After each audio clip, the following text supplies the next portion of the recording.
Good afternoon everybody and welcome. My name is Oliver Thompson. I'm your host for today's webinar on bee ecotoxicology. Thank you for joining us today for what will be an interesting topic with important industrial application. Our webinar today is scheduled to run for 45 minutes.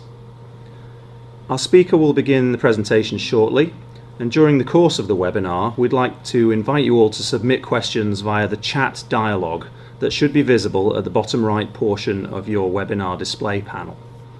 We will have an opportunity to answer some of your questions at the end of the presentation, and we'll try to get through as many as possible, time permitting. A recording of today's webinar will be available to you all following this event, and we will notify you on how to access this as soon as it is available. The topic of this webinar is concerned with recent developments in methods for testing the safety of chemicals to bees. Today we will describe some solutions offered by Fera Science Limited for pesticide safety testing. It's my pleasure to introduce today's speaker, Selwyn Wilkins. Selwyn is the Senior Bee Ecotoxicologist at Fera. He has worked with bees for nearly 30 years, and during this time he has covered most aspects of apiculture, working for many years within the UK National Bee Unit, covering topics ranging from honeybee disease diagnosis, recognition and control, advice to beekeepers and policy, as well as being an accomplished beekeeper himself. His initial ecotoxicology experience was with honeybees, but soon expanded to work with other non-apis species. He is an experienced study director with many years' experience in running a wide range of bee studies, ranging from the routine OECD guideline laboratory tests to semi-field and more challenging bespoke field studies.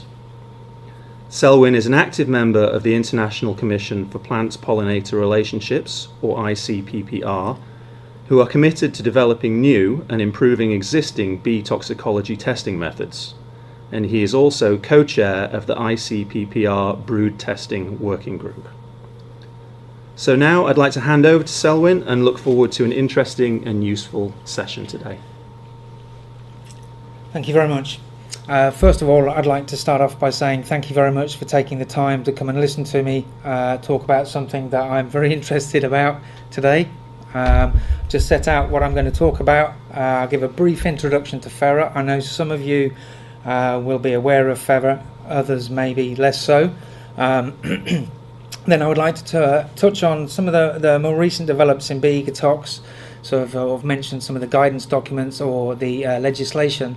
But what I think is central to this is an overview of some of the new bee testing methods. It's very easy to look at the guidance documents and the test methods and to read them. But what I'd like to do today is just to give you a feel for how they're conducted in the laboratory. So you know, some of you guys probably don't get to go out in the field, see the bees, or see the laboratory firsthand. So I thought that's what I'd focus on today. And we've also heard, obviously, there are going to be some questions afterwards if we have time for that, or deal with as many as we can. So Fera was originally, we were the Food and Environment Research Agency. But about 3 years ago, Fera we were part of DEFRA, which is the Department of Environment, Food and Rural Affairs, which is a government body who owned us originally. They entered a joint venture between DEFRA and private industry. So we're now owned 25% by DEFRA and 75% by Capita. We're located in the north of England, about 6 miles outside of York. Fera covers a huge range of subjects, 8 main areas, so food safety and authenticity, crop health protection, chemical safety, and it's the chemical safety and stewardship area that my work sits in. So we're CCSS, which is the Centre for Chemical Safety and Stewardship, and within that team or group we have our ecotox capability, our e-fake capability. It was a purpose-built site back in 1996. We've got about 300 plus scientific staff working here. It's a very large site, just over 30 hectares, secure site. We've got field plots, quarantine quality glass houses, which means we can work on quarantined species. We've got a specialist wildlife unit, and it's where we hold some of our experimental apiaries. We've also got 90 plus controlled environment facilities, Cat 3 labs, and also, not to mention, significant capabilities in both chemical and molecular analysis. So, moving on to the topic for the day. First, I'd like to talk about the recent developments in ecotox. I'm sure as people involved with regulation and registration of products, you're probably aware of the EFSA guidance document on sort of assessing plant protection products on bees, which was recently, I say recently, published in 2013, although it's still not yet been officially noted.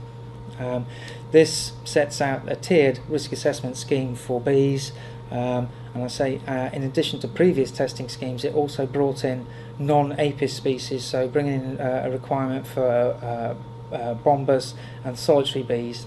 The fact that it's not been noted yet has caused some confusion for people that are producing the data, people that are running the tests, and also for the regulators. Some regulators are expecting data to be provided from the EFSA guidance document. Others, for example CRD in the UK, they're still working to the old or the existing, should I say, not old but existing regulations, so EPO 170.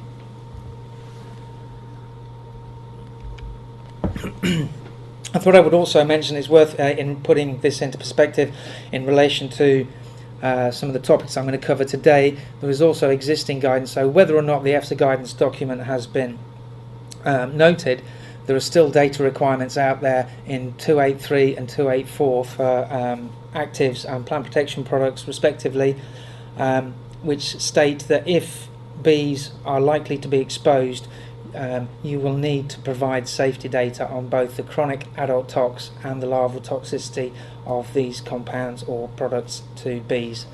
So that links in with what I'm going to be talking to you about today. This is quite a complicated slide that I've got up there at the moment. I'm just trying to show you the matrix of the test systems or test methods available. So down on the left hand side we have here the species, so we've got Apis mellifera, bombus and solitaries.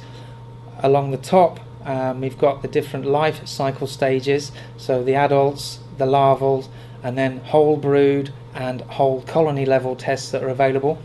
Now it's quite a big matrix, but when I first started back in the day, we only had 214 and 213, and possibly later 1992 Umij de Ruyter and OECD 75 came in.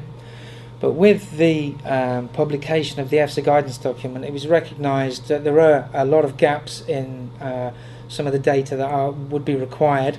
So I'm a very active member of the ICPPR, the International Commission for Plant Pollinator Relationships, and which we're committed to developing and improving the testing methods. So there was a collective working towards developing new test methods, and you can see now that we've filled in some gaps, and what I intend to talk about in a little bit more detail today are the bumblebee tests, the acute, contact and oral, which are OECD 246 and 247, basically those highlighted in green. So fine, moving on. So here we are. So I'm going to talk a little bit about the 10-day honeybee chronic adult test, which is OECD test guideline 245, and then the 22 larval repeat dose in vitro larval stage honeybee test. Bit of a mouthful, but this is OECD guidance document. That's a guidance document, not a test guideline, 239, and then finally the acute contact and oral bumblebee test, which are 246 and 247. So moving on to the 10-day chronic adult honeybee tests. You can see on this slide I've got these are how we run these at Fera. I know a lot of laboratories use stainless steel or glass containers, some people use syringes, but these are the test units that we use here at Fera. Deli pots, I quite like them. They're easy to produce, they're very they're clean, hygienic, They stack well in the incubators, and when we're finished, we can dispose of them. There's never any chance of any cross-contamination. We don't have to wash them up. Quite a neat system. So I've already said the test guideline was developed following ring testing between the ICPPR members. A lot of labs were working to do this independently, but we came together and it was ring tested over a couple of years, taken to the OECD and accepted last year, which is really quite satisfying to see something to fill that gap quite quickly. The test uses newly emerged bees. Excuse me. We use a minimum of 5 test item dose rates, 3 reps per dose with 10 bees per replicate. We use a single toxic reference item at a single dose rate, which we use dimethylate, and as the name of the test would suggest, it's done over 10 days. You can see here the test feeders that we use. We found that these are very successful. They're microcentrifuge tubes. The premise of the test is that you have 10 bees per cage, you feed them daily. These feeders are exchanged, which allows us to calculate uptake per group. Now the great thing about honeybees is that they show trophallaxis, so they food share. So you can see here is nice. These 2 bees are behaving very nicely. They're eating, taking food from the feeder, and then down at the bottom here you can see these 2 bees. They're food sharing. One has gone up to the other one and is stimulating the other bee, and that is feeding them. So this means that actually the 10 bees in the cage will pretty much get the same dose, and that's really great when you're doing ecotox studies. We have to correct these data for evaporation. So in addition to the test units we set up with the dosed bees in, we also have empty cages with feeders in there, which we weigh in and weigh out every day, allow us to correct for evaporation. Excuse me. The data is used to estimate the LC-X values, which are the lethal concentration. So we would routinely report LC10s, LC20s and 50s plus confidence levels, and the LDD value that you see there, that's the lethal dietary dose, which is equivalent to the lethal daily dose. So that's the actual dose that the bees take every day. And if possible, we'll also generate NOx and NOEDs. We're seeing increased requirements for analytical across all testing at the moment, and this was included when it was taken to the OECD. So there's now analytical requirement for the dosing solutions in the 50% sucrose and the stock solutions. My thoughts on the test. I think it's a pretty straightforward test. We here at Fera see very low mortality rates in our controls. So out of 30 bees in the control, we would expect to lose no more than 1 or 2 bees over the 10-day testing period. But one of the things that I think is really key is that you need a good source of healthy, well-maintained bees. And that's where we're very lucky. We've got access to over 150 colonies of well-maintained bees. We have 2 dedicated beekeepers, plus all the other guys in the team are experienced beekeepers as well. So we're quite lucky. We don't have to rely on anybody else. They're our bees and we know what's happened to them.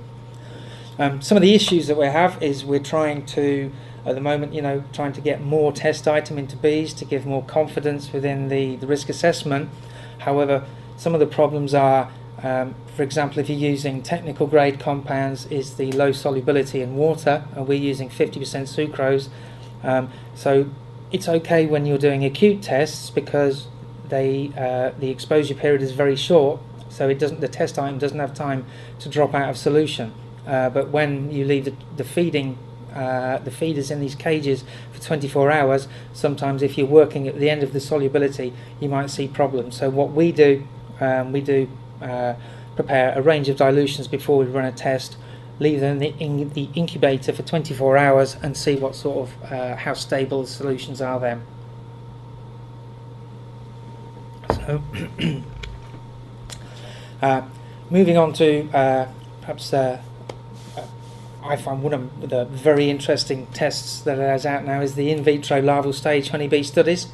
What I'm going to talk about today is the repeat dose one, which is OECD guidance document 239. You're probably also aware that there's an OECD test guideline 237, which is really similar to this.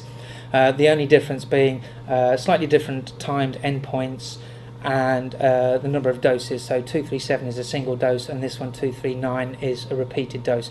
But to all intents and purposes, they're very, very similar tests run in a similar manner. So again, this method was accepted by OECD in 2016, so it's a fairly recent development. Again, we would routinely do a minimum of 5 test item dose rates. 5 test item dose rates. With this time we would use 48 larvae per dose rate, and within those 48 larvae we would use 16 larvae from one of each of 3 hives. So that gives you some sort of level of replication in different terms of different hives and individuals. We would also use either dimethoate or a phenoxycarb toxic reference at a single dose rate.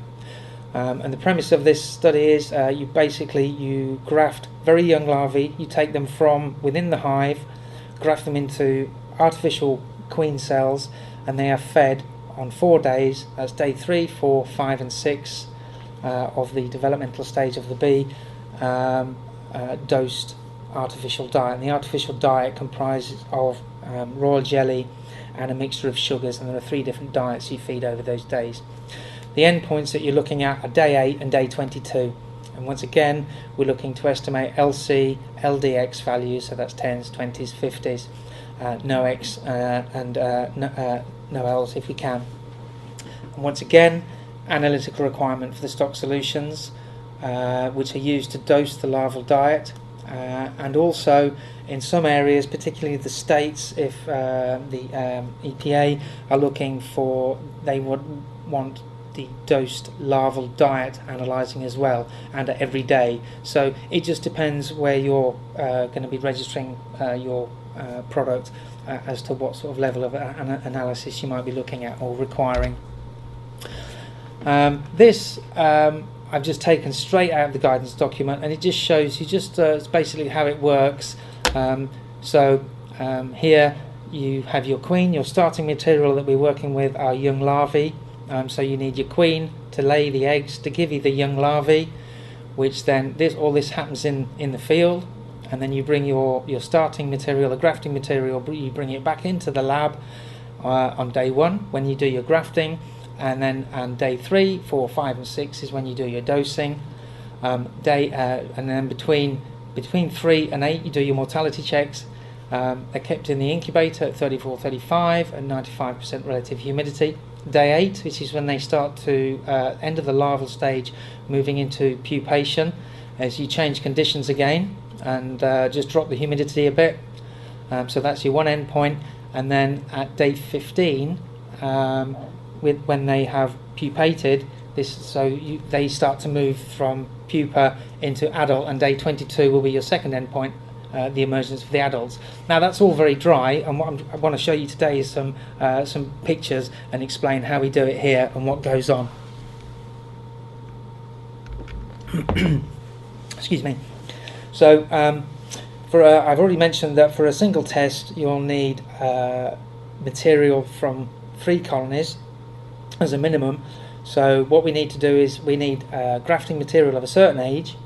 So we have to go out, find a queen, cage her so she will lay eggs, and we can pick that at the right age. Now, but bees being bees, we would routinely have to cage at least 6 queens to get the amount of grafting material from 3 suitable colonies, because bees, it's like working with animals. They never do what you want them to do. So again, but this kicks in to us having access to the well-maintained colonies. What you also need are young prolific queens. So you see the queen in the centre here, she's a big one. Obviously she's quite obvious on here. We always put colour markers on there. But for these studies, what you really need is a young prolific queen, so they're laying lots of eggs, the colony is strong, they're well fed, need to maintain these larvae. So and we rear our own queens, and we generally replace the queens at least every 2 years, but I would say we generally replace them on an annual basis, so we've always got those young queens kicking in all the time. So you place the queen, once you've found her, onto an empty frame and place her in a cage. So, and you see there are holes on here.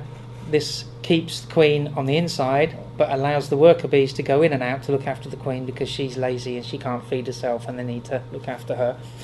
So you would then, once you've got that to that stage, you return the cage and the queen to the colony. So hopefully on the very day that you put the cage in there, she will start laying straight away. Again, this doesn't always happen, but you would hope that the queen lays eggs in those clean frames. We would normally do it on a Thursday or a Friday, which allows us, by the time, because it's she lays an egg, after 3 days it hatches out, and after that's when we need the grafting material is about 12 to 24 hours old. So we would aim to cage the queen and then do the grafting the following Monday or Tuesday, depending on how they behave. So she's back in there, and here I've got what we would take once the queen has laid the eggs. We will check in the colony, make sure we've got grafting material of the correct age, bring it into the lab, and that's when we do the grafting. And on here I've tried to show on the right hand side, so these are the eggs. It would be great if we could just get them to do eggs, it would be a lot easier, but eggs are very delicate, so we can't graft eggs, so we have to wait for this material. But these are the eggs, which are about 1.2 mil big. So she lays these, after 3 days they hatch out, and here, I hope you can see, but that little shiny thing there, that is your larva, that's your grafting material that you need to take and put into the queen cells. What you can see around it is a nice pool of brood food, and this is again what we'd be looking for from a well-maintained colony. They should be feeding the larvae well, so you get a nice pool of that, and it makes grafting easier. If it's dry and they're not being fed well, you stand to do more mechanical damage to the larva when you transfer it from there into the grafting cells, the artificial cells. So this is a grafting tool that we use. It's very often called a Chinese grafting tool because it's made of bamboo, and this is a bendy piece of plastic, and you've got a plunger here, and basically you scoop out the very young larvae. It makes it sound very easy, but it isn't. You lift them very gently from out of these cells that you've brought in, and you place them into the artificial queen cells with this. Now what we do, we prime these are the artificial queen cell cups, and this is a 48 well microteater plate. We prime these with 5 microliters of undosed larval diet, which allows us to float the larvae onto that. It makes grafting, the whole process, a lot easier. So, and this excuse me, is how we do our grafting. There's a lot going on in this photograph. There are the grafting and the larval rearing, it's a very sensitive system, and I always relate to a cycling, I won't say hero of mine, but a guy called David Brailsford, who's the team manager for Sky, and he always goes on, what he says is marginal gains, and I think it's really important. You do lots and lots of little things which might not seem to be much, but when you put them all together they add up to something that works really well. And what we have in here, so cleanliness is paramount in our laboratory. I keep everybody else out of this lab. Nobody else works in this lab. It's just purely for larval rearing. Everything is swabbed down. We work bench coat, sterilisation. All of the artificial queen cell cups and the grafting tools are sterilised by UV prior to use. We pretty much use the grafting tools as single-use items. Everybody wears face masks, gloves, and keeps everything to a minimum. We keep the temperature in the laboratory quite high so that the larvae are not heat shocked. So here they are, taking from the cells and transferring into the plates. So once you have a collection of your larvae grafted into your plate, you can progress to the next stage. When we're setting up a study, we actually set up far more than we would need to run the test with, because we don't do the dosing in the test until day 3. So This allows us to replace anything if there are any problems. So maybe you will get some mechanical damage, you will get some larvae that don't develop properly. So just prior to setting up the dosing, we will exchange out for healthy larvae. So we have a good starting point with the larvae. The plates are placed into plexiglass containers in an incubator. I've already said 34-35 degrees centigrade Celsius, show my age then, at 95% RH. So that's not maintained by the incubator, that's actually maintained by place. We have saturated sodium chloride solution in the bottom of the plexiglass container, which keeps the relative humidity up. And these are all monitored with tiny tag data loggers. So here we see at what they are at about day 3. So this would be dosing day for the bees for the repeat dose test. You can see there's a really large proportion of food to larva, and this is one thing that you have to be really careful with, is not to drown the larvae when you're feeding them. Inexperience or sort of just trying to rush through things, you have to be really careful. So my next slide, I think, yeah.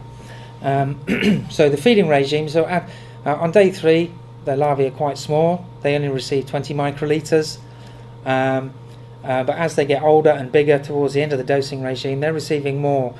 So what you have to do is you have to be very careful when you're feeding the larvae, and as you can see, my colleague in the photograph is running the feed down the back of the cell. So you have to be careful. If you just squirt the feed in there, you coat the larva and it could drown. So it's all about being careful. The diets are all prepared in advance, but we dose the diet on a daily basis. It's all warmed in the incubator prior to dosing the bees, mixed very thoroughly to get as homogeneous as possible, and then fed to the larvae. So we don't want to heat shock them or anything nasty like that. So it's all about being gentle. We can see here the larvae getting a little bit bigger. So this is about day 5-6. They're starting to eat more food. You can see there's one down here which isn't developing as well. You'll always get those within a study. This, I think, was a control, but you'll always get some that don't eat as well. And this will be going into day 9. By looking at the age of these, we would have done our mortality check on day 8, and then we change them into different conditions. But you can see these are now starting, what they will actually start to do, they'll start to turn round in the cells and they'll stand up on their end, and this is the start of pupation. They can be a bit wriggly at this point, and sometimes you'll get the odd one or two that might want to try and escape from the plate. And here we are at day 15. You can see they're starting to look like bees now, which is really great. This is a nice plate. Okay, yeah, we got a couple of missing ones here, always happens. But yeah, they're looking like bees. They've got you can see the eyes are darkening. So it's from here, from day 15 to 21, we change the conditions again. So we put these into plastic container, and again we cover them with perforated plastic tops to allow them to breathe. We again reduce the humidity slightly, and you can see here, so this is when we've taken this plate out of this container, but all of these are healthy bees that have emerged on day 22, and that's what you're looking for in your controls. So my thoughts on the test. 8-day endpoint is really quite straightforward. Once you've mastered grafting and feeding your bees, it is quite straightforward. You shouldn't see many mortalities at all in your controls. The 22-day I think is very different. It is a very challenging test system. If you're inexperienced and not prepared, I've already said there are many points at which the larvae are vulnerable. You know, you've got temperature, they're very sensitive to temperature, desiccation, infection, so fungal and bacterial. And I was talking to a colleague from Newcastle University yesterday, and he was saying, actually, in the hive it's probably not this difficult because you've got the worker bees looking after them, and you've probably got biotics in there which are inhibiting any nasties like external fungi or bacteria. But in the lab we're making everything clean, so you have to be really clean, because if you get something in there, there's no to stop it. Ooh, Yorkshire there, sorry. So And just to give you an indication of how we get on at Fera, last year all of the 22-day studies that we conducted here were successful. The emergence rate, or the validity criteria for the control emergence rate, is set at 70%. We were actually achieving greater than 90% by the time we got our system running. It was going really well, really pleased. The other things I mentioned is consistency within the team, getting the same people to do the grafting, the same people to do the feeding, and getting the right mindset. I think it's so important. And just to, you won't believe me, this is one I pulled at random, but on the left hand side, this was one of our studies from last year. This probably will have, looking at this will have been a formulated product, I'm guessing, because we have no acetone control there, but with a water control toxic reference, and then doubling dilutions starting there up to 1,000 mg per kg. And what we can see here in our controls, we had nearly 92% emergence rate, as we were in the lower doses of the test item. You can see at the higher doses we were starting to see mortality creep in at day 8, increasing at day 15, and then obviously we're seeing some significant effects at day 22. What I've been discussing with some people who have carried out 8-day tests, they've actually found out that they've been caught out when they've rerun them to day 22. They found when they ran the test at day 8, there were apparently no effects, but when you run it to day 22, you're actually seeing significant effects after day 8, between day 8 and emergence. So I would wholeheartedly recommend having a 22-day study run for yourselves if you're going to do that. Moving on to the bumblebees, just moving into these. So again, acute contact and oral tests. Again, a collection of like-minded people who were all working towards doing these independently. So I think a lot of laboratories have been working on doing this. I did my first bumblebee test probably about 15 plus years ago, when I first moved up to York, and then so again with the ICPPR non-APIS working group, we got together. It was ring tested over a couple of years, excuse me, and was happily again accepted last year in 2017. And again, that's a real achievement to see a group of people working together get a new test guideline in and approved very quickly, and I think it's one that works really well. You can see these are how we get the bees supplied. They come in as pollination units, or as they would be supplied for pollination units in glass houses. So most of stuff like tomatoes are pollinated using these kits. You can see just how higgledy-piggledy bumblebees are. Doesn't bode well for doing a brood test using photographic methods as you would for honeybees. So don't hold your breath on that one for a while, or don't. But so again, similar study design, 5 tests, 5 test item dose rates, 30 individually housed bees per dose rate. I'll come back to that in a moment. And again, a single toxic reference dose rate. We don't do a dose response as you would for the acute contact and oral for honeybees, and we just do a single dose rate. The test period is 48, between 48 and 96 hours. So if you see no significant increase in mortality between 24 and 48 hours, then you can stop the test there. But if there's more than 10% mortality between 24 and 48, you should run your test to 96 hours. And again, we're looking at estimating LD50s, NOEDs, etc. And again, we're seeing analytical requirement for the dosing solutions and the stock solutions being incorporated to the test guideline again. Excuse me. So, contact and oral testing, it is quite straightforward, a little bit more hands-on. So for the contact testing, the bees are collected under, they're either knocked down with CO2, put into the cages. They're allowed to go acclimatise to make sure they feed. We have some problems with bees feeding in here. Bumblebees are not like honeybees, so this is where the individual caging comes in. I've already mentioned that honeybees show trophallaxis. Bumblebees don't show trophallaxis, so they have to be fed individually. They don't like being caged together, you get dominance problems with one of the bees trying to take over the role of the queen.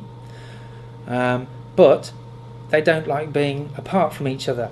So you have to keep them individually caged, but so they can see each other, but not touch each other. So this is where we are. So these are actually honeybee queen cages, which have been slightly modified to take a feeder at the top here. So the contact testing is pretty much like the acute contact, and also the acute contact for honeybees. They're dosed topically on the dorsal side, probably with about 4, maybe 5 microliters, depending on your test item.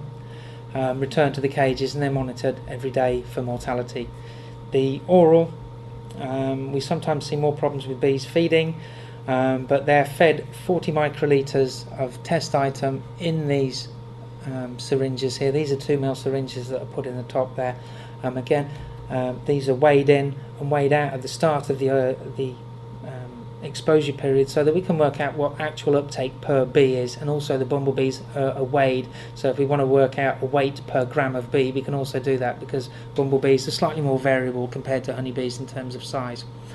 Also, you see that some bumblebees don't respond well to the test system, so we usually set up more bees than we need to, so that we can include as many feeders as possible. And a feeder is classed as a bee that eats more than 80% of the mean of that taken within their treatment group. Bit complex, but yeah, so we just need to make sure that bees eat what they can to include that.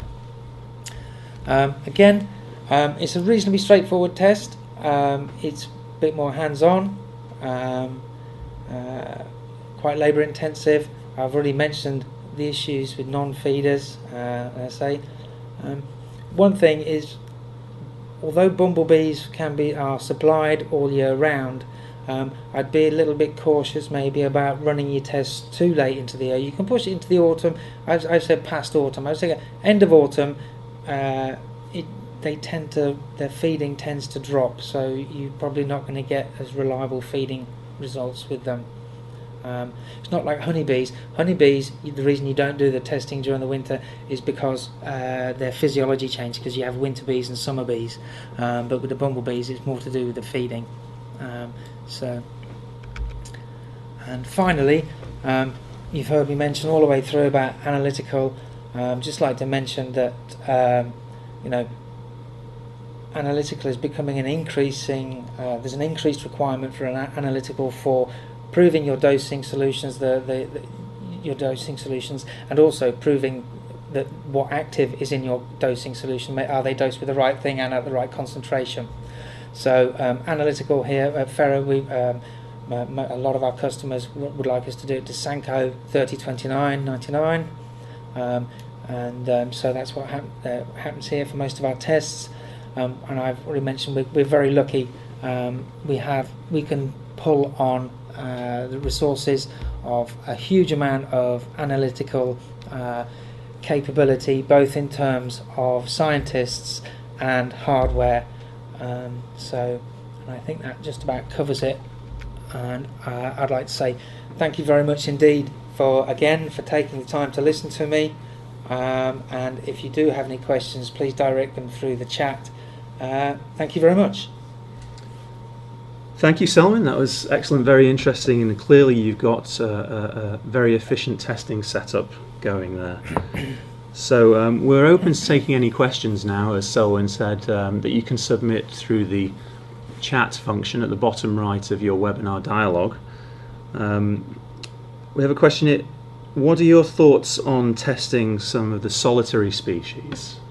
There's already been some work conducted through ICPPR looking at development of testing methods on solitaries. Again, they're a different kettle of fish. It's all about what species you use. There are, in the UK alone, we have something like 250 species of solitary bee. Which ones are the best to test? But at the moment, the way the ICPPR non-APIS working group have been going is what ones can we get hold of bees for?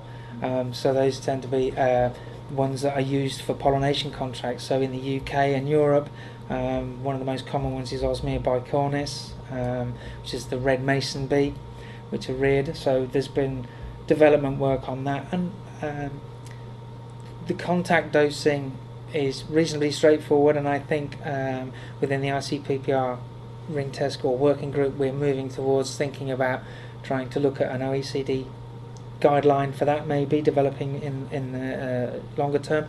I think the oral testing may take a little bit more to get to it because of the way they feed. I've seen some interesting stuff as well. I saw some details of a PhD student presenting some toxicity data on solitary bees to show that actually a lot of the solitary, this was done in the States, but a lot of solitary species seem to be less susceptible than honeybees. So, the first thought of some people is like, okay, do we actually need to test solitary bees if we can use the honeybee as an indicator? And I think there needs to be some more work done on that.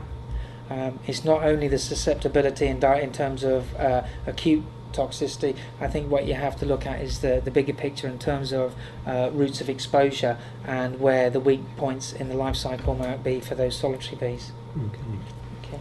So clearly you think that there is a healthy development of tests in this area that are progressing. Do you have any other thoughts on what might be coming through in the future?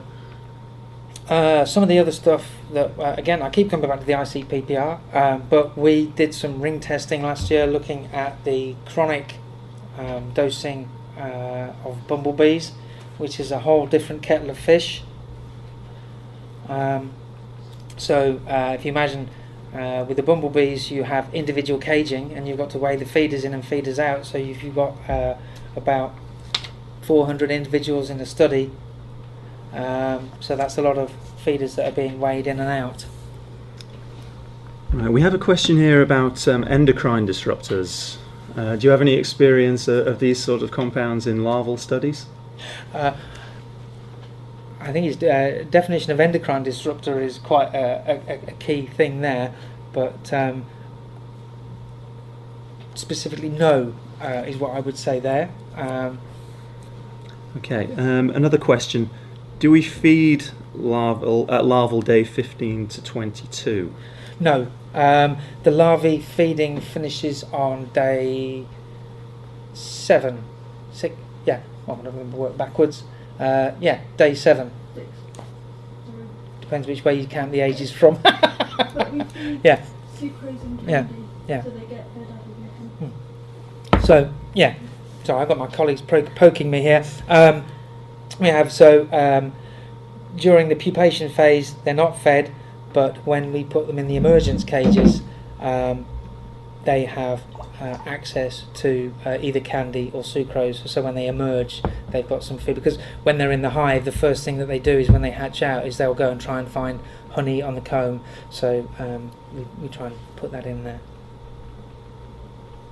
So aside from the practical uses of your toxicology testing to report back the effects of some of these chemicals, is any of this data that you're producing being fed into academic research channels as well? I'm speaking with one of my colleagues or a friend yesterday, and he's wanting to progress work looking at possibly looking at effects of pesticides in combination with diseases, so it's multifactorial issues. And I think that is a key thing again when you're going out into, it's not just one thing that acts on something, so it's not just chemicals that are affecting the bees, it's not just diseases, it's a bigger picture. You've got the climate, you have beekeepers, and you have disease and chemicals all interacting together. So another question, why analysis is required for bumblebees, not for acute honeybees? I think that's purely a historical thing. The acute honeybee studies were set up, or I can't remember the year of the guidance documents now, 213 and 214, but they were set up quite a long time ago when there was less emphasis on this, and now, as I've said, within all testing, whether that's honeybees, aquatics, terrestrial, there has been a move by the regulators and the inclusion in the guidelines of analysis of dosing solutions, not only to make sure that your dosing solutions are correct, but to make sure that you have the correct stuff in there as well. So that's so when we developed, or when we were submitting the bumblebee tests to the OECD, we had not originally included analysis in that, but at the National Representatives meeting last April, they agreed to include, they agreed to pass this as an OECD guidance document, or guidance documents, if the analytical was included. So. Okay, we've got time for one final question. The larvae range test. Do we do this test up to 22 days or stop at 8? No. If we're doing a 22-day test, we will. If our customer is looking for a 22-day test, we will run through to 22 days. As I said, if we stopped at 8, we couldn't be sure that we weren't going to see any effects. It might be fine up until day 8, but what happens after 8? So if the customer or the requirement is for 22 days, then we would run the test for 22 days. It's a long time. If you do a range test for 22 days, then you've got your main test for 22 days, and as things do with, like I say, in biology, and with, I would say, not a more sensitive test method, sometimes they can fall over. So that can be, it's a long time, and if something goes wrong, it's a long time. It can be a long time before you find out that something's gone wrong, and then also with the rearing period for the bees, we don't have a huge window in the UK. It seems like a long time, but it's all about egg laying, and we see the efficacy of the larval tests decrease towards the end of the year. So the best times to do it are, we need the bees to start, and it's all weather dependent, very difficult. So, thank you. Right, thank you. Well, I'd just like to take this opportunity to thank Selwyn for his presentation today, and to thank you all for joining us for today's webinar. If you'd like more information about bee ecotoxicology testing, I thoroughly recommend that you visit the Fera website, which is fera.co.uk, or you can contact Selwyn directly by email at selwyn.wilkins@fera.co.uk. We will be providing a copy of today's webinar for you to access, and we'll let you know by email as soon as that becomes available. So I'd just like to thank you all for joining us once again, and thank you to Selwyn. Thank you very much. Hope you enjoyed it.